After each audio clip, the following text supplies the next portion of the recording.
교회만 생각하면 가슴이 뜨거워지고 자주자주 예배에 오고 싶습니다 라는 고백을 들었습니다. 이런 은혜가 우리 모두에게 넘치기를 주의 이름으로 축원합니다. 오늘은 아무래도 예화가 좀 있어야 되는 그런 설교의 내용이 될 것 같습니다. 어느 심리학자의 이야기부터 오늘 함께 나누겠습니다. 논문을 쓰려고 그랬나 보죠. 조그만 한 마을을 택했습니다. 그리고 그 마을에 사람들을 향하여 매일 아침 100불씩을 나눠주기 시작했습니다. 그냥 나눠준 게 아니고요, 집 앞에 두고 가는 거였습니다. 한 달간 작정을 하고 시작을 했습니다. 첫날 100불을 놓고 가니까 사람들이 호기심을 가집니다. 아주 의아해하면서 슬그머니 돈을 가져요. 사흘쯤 지나서 계속 100불을 놓고 갔더니 바로 이 사건 때문에 동네가 떠들썩했습니다. 2주쯤 지나니까 어떤 반응이 있을까요? 현관에서 기다리는 사람이 생긴 거예요. 그리고 셋째쯤 되니까 3주요. 돈 받는 거에 대해서 전혀 이상함을 느끼질 못합니다. 넷째 주가 됐습니다. 아주 당연하게 돈을 집어가기도 하고 받아가기도 했습니다. 드디어 실험 마지막 한 달이 지나고 이 심리학자는 동네 집집을 돈을 놓지 않고 이번에는 그냥 지나갔습니다. 사람들이 어떻게 반응했을까요? 굉장히 불쾌해하는 거예요. 왜 오늘은 안 주고 가느냐고 따졌어요. 여러분 어떤 느낌이 드세요? 사람들이란 이유 없이 베풀었던 은혜를 당연한 것처럼 생각하는 사람이 대부분입니다. 고마워하기는커녕 오히려 서운해하고 아주 불쾌하기까지 했다. 여러분, 이 마을 사람들의 모습, 이 심리학자의 연구, 왜 이 아침에 나눌까요? 우리가 방금 전에 나눴습니다. 하나님은 선한 목자입니다. 하나님은 여러분을 사랑하십니다. 오늘도 신령한 은혜로 풍성하게 하십니다. 아멘, 아멘, 아멘 다 하셨거든요. 이 한량없는 은혜를 우리가 알고 받고 누리는데 문제는 너무 습관화가 되어 있다는 거죠. 감사가 말랐다는 거죠. 여러분, 사람의 모습이 여러 모습이 아름답습니다. 그런데 그 내면이 아름다운 모습이 어떤 사람일까요? 감사가 있는 사람 아니겠습니까? 조그만 사랑 베풀어도 제대로 반응할 줄 아는 사람. 그런 사람의 모습이 참 아름답지요. 자, 오늘은 이 본문을 통해서 이제 그런 어떤 고민을 한번 나눌 텐데요. 이 시편 116편의 저자가 거의 신학자들의 공통된 의견이 다윗이다 이렇게 생각을 하고 있습니다. 저도 거기에 동의합니다. 오늘 12절 도입 부분에 우리가 굉장히 주목해야 할 표현이 있거든요. 우리 12절 다시 한번 봉독하고 들어갑니다. 12절입니다. 시작. 내게 주신 모든 은혜를 내가 여호와께 무엇으로? 지금 다윗이 어떤 생각을 하는 중입니까? 자신에게 나타난 하나님의 은혜를 지금 묵상하고 있었습니다. 1절에 보시면은 내가 하나님 앞에 하소연했던 모든 탄식을 하나님이 들으셨다 감사하고 있고요. 6절에 보면 그 어려운 시기마다 하나님이 철저하게 지켜주셨고 구원해 주셨고 살아오도록 하셨다. 8절에서는 내 눈에서 눈물을 내 발에서 넘어짐을 다 보시고 건져주시고 특별히 내 영혼을 사망에서 건져주신 그 은혜 내가 어찌 잊을까? 여러분, 이 다윗의 고백이 오늘을 살아가는 우리의 고백이 되어야 하지 않을까요? 지난 주간에 병원을 다녀왔습니다. 수술받은 한 분에게 신방을 다녀왔고, 또 지난 주간에 한 분은 이멀전시에 들어갔다 오셨어요. 어제 이 예배 참석하셨습니다. 내가 급한 병에 들지 않고 황당한 사고에 내몰리지 않고 강도 당하지 않고 지진 가운데 내가 안전하고 이 모든 것들의 은혜에 대해서 우리가 수시로 생각을 하나 모르겠습니다. 이 하나님의 은혜를 깊이 있게, 아니 좀 가능하면 하나님하고 친밀한 관계 속에서 한 번이라도 묵상을 하면 바로 이 다윗의 고백이 내 고백이 될 텐데, 우리 12절 13절 다시 한번 봉독합니다. 시작. 내게 주신 모든 은혜를 내가 여호와께 무엇으로 보답할까? 내가 구원의 잔을 들고. 네, 지금 여러분들은 하나님의 이름을 부르고 계십니다. 오늘 본문을 통해서 우리가 다윗이 그 아름다운 가장 행복한 고민을 하는 것을 우리가 봤어요. 그 고민의 내용이 뭐였습니까? 내가 여호와께 무엇으로, 어떻게 보답할꼬. 이게 바로 우리의 행복하고 정말 아름다운 그런 고민이 되었으면 좋겠는데요, 그 대답이 바로 지금 여러분이 봉독하신 13절의 첫 번째 비결이 있었습니다. 다시 한번 13절 봉독합니다. 대답의 첫 번째입니다. 시작. 내가 구원의 잔을 들고 여호와의 이름을 부르며. 한양에 과거 시험 보러 간 청년이 한 명 있었습니다. 그런데 이 청년이 한양에 가서 좀 시간이 걸리겠죠. 외국 선교사를 만난 겁니다. 그리고 예수를 믿게 됐습니다. 그것까진 좋은데 과거 시험을 포기한 거예요. 고향으로 돌아와 버렸습니다. 한양에서 돌아오던 날 동구밭까지 마중 나왔습니다. 부모님, 가족들, 친구들 다 몰려와가지고 과거 시험 잘 봤는지를 물어본 거예요. 그때 어머니에게 한마디 했습니다. 어머니, 저는 과거 시험도 중요하지만은 제가 천상시험, 천상의 과거가 더 중요한 것들을 제가 들었습니다. 알고 왔습니다. 어머니가 물어요. 천상과거라는 게 도대체 뭐냐? 이 가족들이 의아해서 자꾸 묻는데 대답을 않고 싱글싱글 웃기만 하는 거예요. 그리고 며칠이 지난 다음에 알게 됐습니다.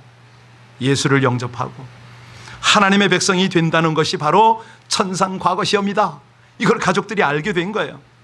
집안이 어떻게 됐어요? 발칵 뒤집혔습니다.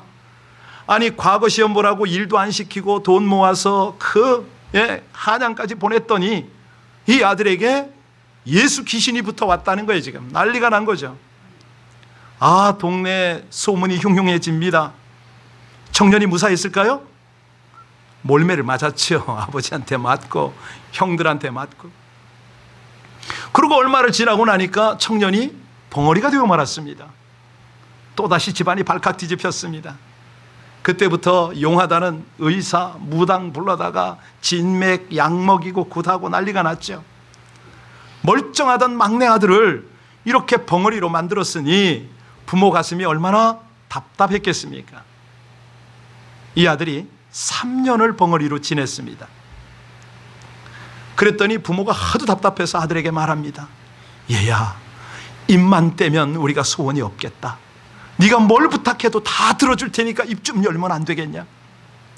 사정사정을 했어요. 자, 그 소리에 우리 청년이 어떻게 했어요? 입을 열었습니다. 첫 마디가 뭘까요? 어머니, 아버지 예수 믿으셔야 합니다. 그가 벙어리가 된 게 아니었어요. 벙어리 흉내를 냈던 겁니다. 여하튼 간에 아들이 3년 만에 입을 떼니까 가족들의 반가움은 이루 말로 표현할 수가 없죠. 그리고 나서 도대체 예수가 누구기에 그토록 네 마음을 사로잡고 3년 동안 말 한마디 않고 우리들에게 이렇게까지 할 수 있느냐? 일단은 한번 우리도 믿어볼게. 예수를 믿게 됐습니다. 온 가족이 선교사를 만나고 또 침례를 받고 그렇게 된 거예요. 어디서 봤냐고요? 예, 책에서 봤습니다. 여러분, 건강박사 혹시 아세요? 신바람 건강박사. 예, 황수관 박사. 그분이 책 이름이 뭐냐면 박사님 아멘약 주세요. 그 책을 쓰셨는데 바로 그 책에 나온 내용이에요. 한양에 과거 시험 보러 갔다가 천상 시험 보고 온 그분이 누구냐? 황수관 박사의 할아버지입니다. 친할아버지. 이분이 그 책에다가 어떤 결론을 냈냐면 우리 집안이 할아버지 덕분에 3대째 예수 믿고 복 누리고 삽니다 라는 이런 결론을 냈어요. 이게 뭐냐면 오늘 13절입니다. 내가 구원의 잔을 들고 여호와의 이름을 불렀다.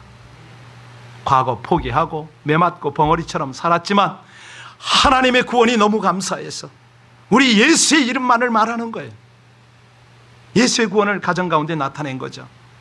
그런데 이제 우리가 여기서 이 구원의 잔은 조금 더 분명히 할 필요가 있습니다. 성경에서, 그것도 구약에서 구원의 잔은 뭐죠? 이 구원의 잔은 표현할 때는 제사 드릴 때에 제물의 피를 담는 것을 구원의 잔이라고 이렇게 얘기했습니다. 그러면 지금 우리가 피를 논하자고 구원의 잔을 나누느냐? 아니고요. 의미가 중요한데 성경에서 말하는 이 잔은 두 가지 의미가 있습니다. 그 잔 속에 뭘 담느냐? 뭘 담을까요? 이사야 선지는 그랬습니다. 하나님의 잔은 구원의 잔이 될 수도 있고 진노의 잔이 될 수가 있는데 너희가 왜 진노를 잔에 담느냐? 이사야 선지는 그랬습니다. 그런데 오늘 다윗은 뭐라고 그래요? 구원의 잔이라고, 축복이라고 그렇게 표현을 합니다. 하나님의 이름을 부르고 높일 때마다 내 잔 속에는 하나님의 복이 넘쳤다라고 지금 다윗은 그 고백을 하는 거예요. 여러분, 이 고백이 어떤 고백인지 아시죠? 다윗이 얼마나 공격을 받았습니까? 얼마나 모함을 받았습니까? 아니, 그냥 뭐 무기로 공격받은 건 그건 뭐 얼마든지 감당해내죠. 그러나 장인으로부터, 처로부터, 가까운 형제들로부터 얼마나 비방을 받고 모함을 받았습니까? 돌아보니까 그 모든 과정을 거쳐온 것이 다 하나님의 은혜더라. 오늘 16절 같이 한번 볼까요? 그래서 자신을 어떻게 표현하냐면 16절입니다. 같이 봉독합니다. 시작. 여호와여, 나는 진실로 주의 종이오니 주의 여종의 아들 곧 주의 종이라. 주께서 나의 결박을. 다윗이 뭐라고 표현했습니까? 지금 다윗은 어떤 위치에 있습니까? 왕입니다. 이스라엘의 왕입니다. 많은 사람에게 영광을 받는 위치에 있습니다. 하지만 아무리 훌륭하고 능력 있는 왕이라 할지라도 하나님 앞에서는 어떤 신분으로 선다고요? 그렇습니다. 여러분, 하나님 앞에 종으로 서는 것 결코 낮아지거나 부끄럽지 않음을 믿으시기 바랍니다. 이거는 영광입니다. 하나님의 종으로 서는 것은 영광이죠. 왜 그러냐면 종이 주인을 택합니까? 절대 그런 법 없습니다. 주인이 종을 택하는 법이지요. 우리가 서원을 갚지 못할지라도 내가 하나님께 한 서원을 잊지 않고 이것을 부담으로 가지는 사람은 하나님께서 어떻게 대우하시는지 아세요? 서원에 대한 부담, 이걸 가지고만 있어도 15절 보시기 바랍니다. 하나님께서 그런 사람을 어떻게 여기느냐? 시작. 그의 경건한 자들의 죽음은 여호와께서 보시기에. 자, 경건한 자들의 생명을 어떻게 보신다고요? 귀중히 보십니다. 다윗이 바로 이 사실을 믿었어요. 금방이라도 자신을 집어삼킬 것 같은 이 사망의 공포 가운데서도 두려워하지 않습니다. 사랑스러운 아들과 부하들이 쿠데타를 해서 자기를 죽이려 와도 하나님 앞에 간구할 수가 있었습니다. 하나님, 제가 하나님 앞에 드린 서원제 잊지 않고 있습니다. 다 갚지요? 갚은 것 많고요. 앞으로 갚을 것입니다. 이것을 혼자서 맹세하지 않습니다. 어디서 맹세합니까? 백성들 앞에서, 하나님 앞에서 맹세를 합니다. 다윗은 공개적으로 자신의 맹세를 이행할 것을 선포했습니다. 근데 사람은 어떤가요? 다급할 때는 하나님 응답만 해주시면 저 이렇게 할 거예요. 얼마나 우리가 서원을 많이 하고 기도를 합니까? 그런데 문제가 해결되면요, 다 잊어버립니다. 그러나 하나님께서는 분명히 말씀하십니다. 서원을 갚지 않는 것은 뭐라고요? 범죄다. 어디에 그런 말씀이 있냐고요? 전도서 5장 4절에 말씀하십니다. 하나님께 서원한 것을 미루고 어기지 말아라. 반드시 갚으라. 이렇게 말씀을 하시오. 중요한 것은 하나님께서 서원하는 자들에게 복을 내리세요. 분명히 응답을 하세요. 그러나 이 서원을 갚지 않고 잊어버리고 그런 자에게는 어떻게 한다고요? 징벌을 내리십니다. 징벌을 할 수밖에 없어요. 왜 그런지 잠시 후에 살피도록 하고요. 자, 가장 아름답고 행복한 고민, 어떤 고민이라고 오늘 말씀드렸습니까? 다시 12절로 가겠습니다. 외울 때까지 읽을 겁니다. 시작. 내게 주신 모든 은혜를 내가 여호와께 무엇으로 보답할까? 세 번째입니다. 17절이 답입니다. 17절 같이 봉독합니다. 시작. 내가 주께 감사제를 드리고 여호와의 이름을 그렇습니다. 여러분 혹시 의사전도왕 아십니까? 한국 분이세요. 그분이 의사전도왕이라는 책을 쓰셨어요. 그 저자가 포천 중문대 의과대학의 이병욱 장로님이십니다. 이분이 그 책을 쓸 때까지만 해도 위 수술을 전문으로 하시는 분인데요, 1000번 이상을 하셨습니다. 그런데 단 한 번도 재수술이 없을 정도로 완벽하게 아주 그 기록을, 세계 기록을 세운 그런 권위자입니다. 그런데 이분이 스스로에게 늘 불만이 있었던 거예요. 여러분 의사 중에서 제일 힘든 의사가 외과 의사라고 그러잖아요. 늘 피를 보니까. 그래서 자신이 처음에는 내가 몸담고 있는 이 직종이야말로 3D 직종이다 이렇게 생각을 했던 거예요. difficult, dirty, 그리고 dangerous. 이거 아니다 이거죠. 아니 수술을 해서 생명을 살리는 일을 하는데도 자기 마음 가운데 이런 어떤 힘든 것들이 있었던 거예요. 그러던 어느 날 이병욱 박사가 하나님의 은혜를 받게 됩니다. 깨달음이 온 거예요. 이거 봐라. 내가 지금 이 고생하는 거, 돈 벌려고 하는데 그 진정한 행복이 뭐냐? 큰 집에 사는 거? 좋은 차 타는 거? 아니더라는 거예요. 과시는 될 수가 있지만 행복은 아니더라. 그가 하나님께로부터 받은 깨달음이 뭐냐면, 그래, 영혼을 위해서 사는 거고 하나님이 기뻐하는 삶을 사는 거야. 이게 막 깨달아진 거예요. 그랬더니 생각이 바뀌기 시작하더랍니다. 이 패러다임이 바뀌면서 갑자기 감사가 들려요. 감사가. 수술하는 일이 굉장히 즐거워졌답니다. 그래서 그 책에 뭐라고 썼냐면요, 자신의 직업을 뉴 3D 업종이다 이렇게 썼어요. 뉴 3D 생각나는 거 있으세요? 드림, 다이나믹, 드라마틱. 그러니까 은혜를 받고 나니까 자기 하는 일이 완전히 바뀐 거예요. 자기가 새로운 시각을 가졌다고, 영적인 안목이 열렸다고 너무 즐겁고 감사되는 거죠. 그때부터 이분이 수술은 부업이에요. 본업은 전도였어요. 영혼을 수술하고 살리는 거. 그랬더니 이분이 그냥 하나님께서 귀히 여기시고 많은 사람에게 귀히 여김을 받는 그런 사람 된 거 아닙니까? 자, 이제 17절 다시 한번 봉독합니다. 다윗의 마음을 느끼기 위해서 봉독하겠습니다. 시작. 내가 주께 감사제를 드리고 여호와의 이름을. 다윗은 말로만 감사하는 거 아니었습니다.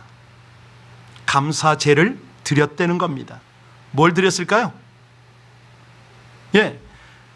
성경에서 말씀하시는 감사제의 제물을 드렸겠지요. 자, 하나님께서 사실은 우리가 감사 입으로 하는 감사도 받으시지만 마음이 함께하는 감사를 기뻐하시지 않겠습니까? 그래서 출애굽에는 말씀을 하세요. 빈손을 내게 보이지 말지니라, 빈손으로 내 얼굴을 보지 말지니라 이렇게 말씀을 하세요. 제물을 갖고 나오라는 거죠.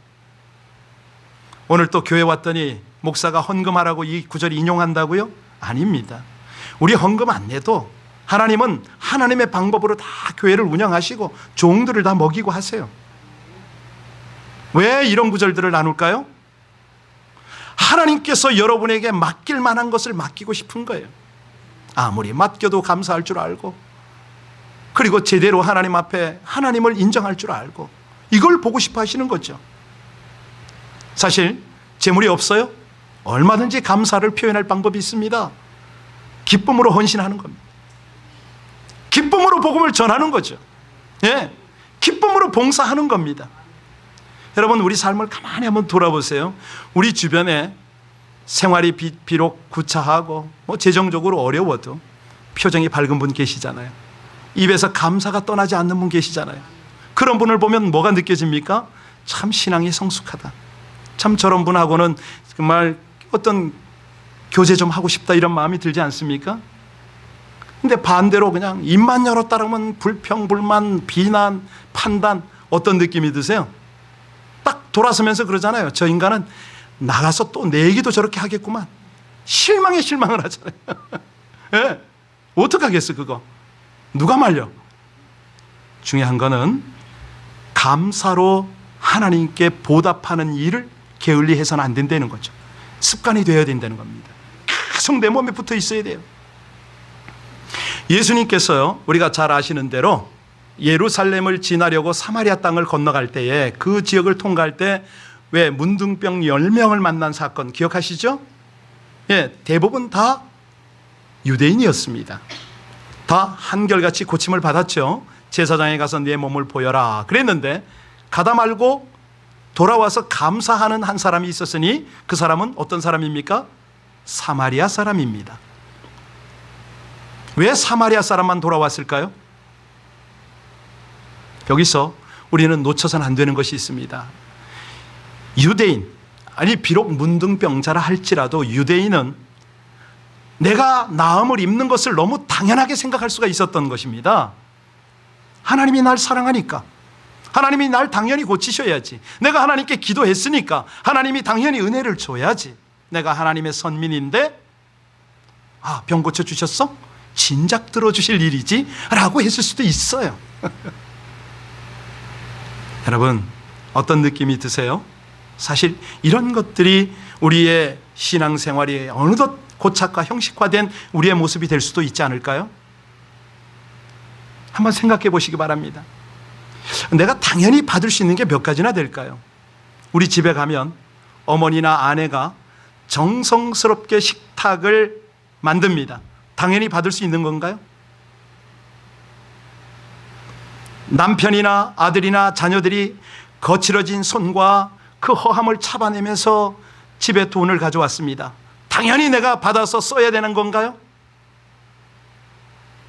예, 사소한 건데 이런 거에서 감사를 느끼지 못한다면 내가 무뎌져 있는 거 아닐까요? 당연한 걸로 생각한다면 9 문둥이가 내가 아닐까요? 그 얘기입니다. 사마리아 출신의 문둥병자 하나만 감사해서 주께 돌아왔는데, 그때 예수님이 뭐라고 그러죠? 돌아가라, 내 영혼도 구원을 얻었다 그러시잖아요. 바로 그거 원리입니다. 여러분, 항상 구원받은 하나님의 은혜, 자녀 삼으신 하나님의 은혜에 감사하며 사시기를 주 이름으로 축원합니다. 이것이 13절에 있는 구원의 잔을 높이 들고 하나님의 이름을 말씀드리는 거예요. 그 감사예요. 두 번째는 나를 인도하고 계시고 섭리하고 계신 그 하나님의 은혜를 늘 감사하시길 바랍니다. 지금 이 순간이거든요. 내 속에 아멘 할 수 있는 믿음을 주시고, 하나님의 말씀을 들으면서 결단하고 깨어지고 또 하나님 앞에 반응하고, 이것이 하나님의 은혜거든요. 우리 하나님은 우리를 향하여 한치의 실수도 없으시고 단 한 번의 실수도 없으신, 실패도 없으신 완전하신 하나님이신 줄로 믿습니다. 무엇보다도요, 우리가 감사하며 살아야 될 이유가 있습니다. 미래에 베푸실 하나님의 은혜거든요. 오늘까지 그렇게 나를 살리시고 공급하시고 보호하시고 모든 위험에서 지켜주신 그 하나님의 은혜가 미래까지도 책임지는 그런 은혜로 함께 하실 거 아닙니까? 우린 내일을 알 수가 없습니다. 미래를 알 수가 없습니다. 그러나 하나님은 진리의 길, 의로운 길, 하나님의 선한 길로 인도하실 것을 우리는 믿기에 날마다 감사의 삶을 사시기를 주 이름으로 축원합니다. 공을요, 농구공이 됐던 축구공이 됐던 공 하나를 벽에다가 있는 힘껏 던지면 어떻게 될까요? 튀어나오겠죠. 살살 굴리면요, 살살 굴러오겠죠. 안 올 수도 있겠죠. 감사의 원리가 그런 겁니다. 하나님을 향하여 강하고 강력하게 감사하시기를 주의 이름으로 축원합니다. 놀라운 깨달음의 은혜가 옵니다. 정말 감당이 안 되는 하나님의 축복이 내 속에 풍성하게 담겨진다는 거예요. 이게 하나님께서 우리를 향하신, 아니 내가 감사하면 감사의 조건들이 자꾸 나를 찾아와요. 왜 그런지 몰라요. 그러니까 감사를 누리는 사람은 더 감사 조건이 더 풍성해지고 주변 사람들까지도 감사의 삶을 살게 하는 것이죠. 예. 오늘 다윗이 어찌합니까? 우리 마지막 18절 19절 보면 다윗의 감사가 어떻게 나가는가, 다윗이 서원을 어떻게 행하는가, 우리 18절 19절 같이 봉독합니다. 시작. 내가 여호와께 서원한 것을 그의 모든 백성이 보는 앞에서 내가 지키리라. 예루살렘아 내 한가운데서 곧 여호와의 성전 뜰에서 지키리로다. 할렐루야. 지금 다윗이 왕으로서 거칠해 합니까? 체면 살리려고 합니까? 과시합니까? 아닙니다. 어디서 이 서원을 갚고 감사제를 드린다고요? 모든 백성이 보는 앞에서. 그리고 그는 하나님 앞에서 지금 자기의 소원을 갚고 감사제를 드리고 있습니다. 백성들이 다윗을 어떻게 볼까요? 너도 우리와 똑같다고 볼까요? 아닙니다. 백성들이 보는 눈은 만군의 하나님의 종으로서 그 앞에서 왕된 자리를 온전히 지켜가는 그 모습을 보는 거 아닙니까? 한마디로 하나님 앞에 바로 선 영적 리더십을 보고 있습니다. 다윗이 존경될 수밖에 없는 거예요. 다윗의 리더십이 거기 나타나는 거예요. 여러분들이 그러한 삶이 되시기를 주의 이름으로 축원합니다. 집에서 그렇게 하십시오. 일터에서 그렇게 하십시오. 사람들 앞에서, 하나님 앞에서 끊임없는 감사의 제사를 드리고 하나님의 이름을 높여드리고 구원의 자를 높여드리고 서원을 갚으시기를 주의 이름으로 축원합니다. 그때 무슨 일이 벌어질까요? 예, 하나님께서 요동치 않도록 붙들어 주시는 거예요. 귀한 것으로 채워주시는 거예요. 주의 이름을 높이는 백성을, 그 삶을 영화롭게 하지 않으시겠습니까? 그의 모든 서원을 다 들어주시지 않겠습니까? 여러분이 하나님이라도 그거 하실 거 아닙니까? 당신의 자존심, 당신의 체면을 위해서 그 일을 하실 겁니다. 하나님은 분명히 말씀하십니다. 자기의 이름을 높이는 자의 삶을 영화롭게 하시고, 다윗처럼 세상에서 가장 아름답고 행복한 고민을 했기 때문에 하나님이 그 고민 자체를 기뻐하시는 줄로 믿으시기 바랍니다. 얼마나 기쁘겠어요. 여러분 한번 오늘 이 예배를 마치면서 그런 생각 한번 해보세요.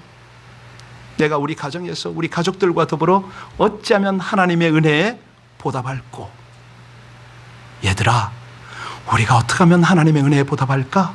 물어보기만 한번 하세요. 다윗의 왕권이 세워지는 줄로 믿습니다. 그렇습니다. 우리 셀에서, 우리 공동체에서, 우리 모든 나눔에서 바로 이 모습을 따라간다면, 예, 공동체와 더불어서 세상 사람들이 흠모할 만한 가장 아름답고 행복한 그런 고민과 답을 얻게 될 줄로 믿습니다. 오늘은요, 고전적인 찬송을 한번 했으면 좋겠습니다. 우리가 70년대 80년대 한참 했던 그 찬송인데 308장이거든요 가사 한번 보세요. 내 살아온 길을 돌아보니 죄뿐인데 어쩌자고 하나님은 나에게 이런 깨달음을 주시고 또 다른 깊은 영성의 길로 인도하시는지, 하나님과 또 한번 회복될 수 있는 이 은혜를 주시는지, 우리 찬양 함께 간절히 기도하는 마음으로 함께 찬송을 올려드리겠습니다.